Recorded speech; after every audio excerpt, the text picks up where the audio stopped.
Je prends le temps de bien m'installer. Je choisis une position adaptée qui me permette d'être à la fois détendue et en même temps éveillée et disponible.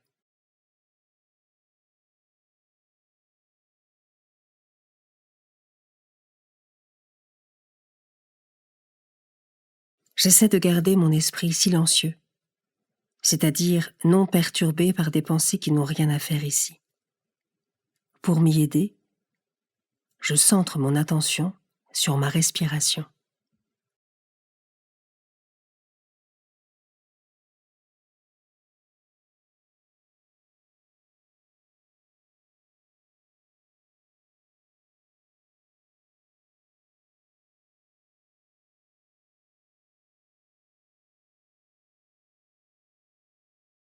Je sens que petit à petit ma respiration s'apaise, les tensions dans mon corps se relâchent, je suis paisible.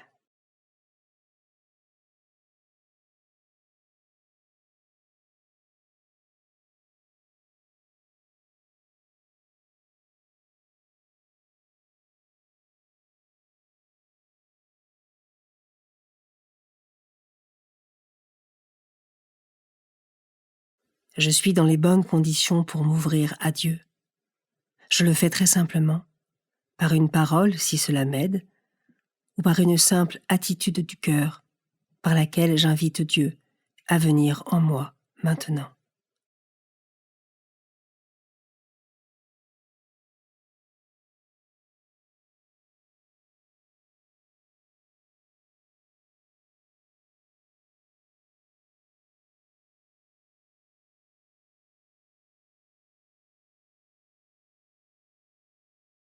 Évangile de Jésus-Christ selon saint Luc, chapitre 2, versets 22 à 32. Quand fut accompli le temps prescrit par la loi de Moïse pour la purification, les parents de Jésus l'amenèrent à Jérusalem pour le présenter au Seigneur, selon ce qui est écrit dans la loi. Tout premier-né de sexe masculin sera consacré au Seigneur.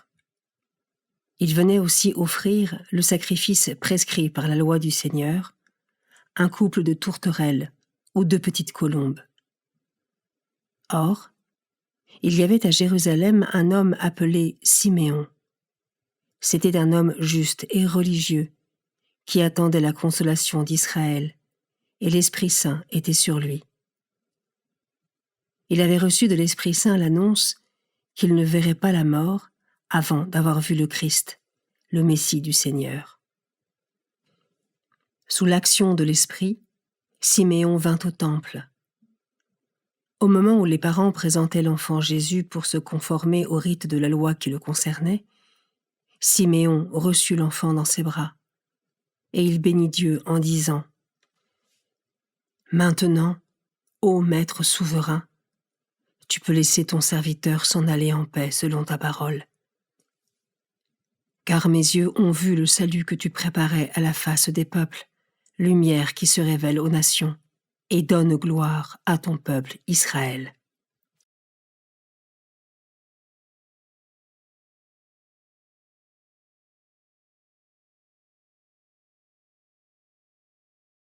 Je commence par méditer ce verset. Il venait aussi offrir le sacrifice prescrit par la loi du Seigneur. Je pourrais penser que Marie et Joseph n'avaient pas réellement besoin de faire ce sacrifice, comme le prescrit la loi de Moïse. Et pourtant, par humilité et obéissance, ils se soumettent aux préceptes religieux en vigueur. Comment cela résonne-t-il en moi ?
Je peux maintenant m'arrêter sur cet autre verset.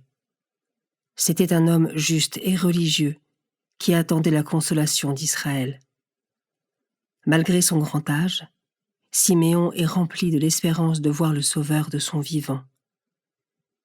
Récompensé de sa fidélité, il est amené à louer le Seigneur.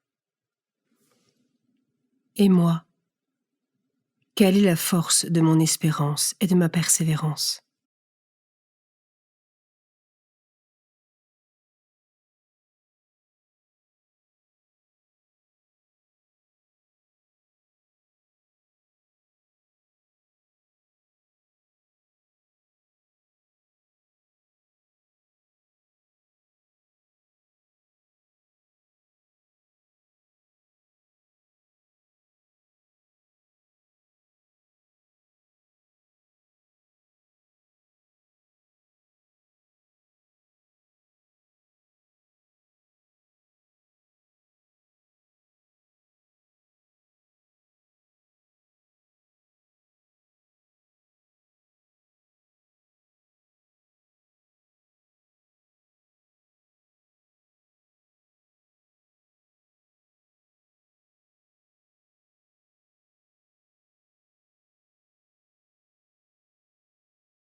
Je peux terminer cette méditation par un temps de prière pour demander au Seigneur les grâces de foi, d'espérance, de persévérance et de gratitude.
Je remercie le Seigneur pour ces quelques minutes passées avec lui.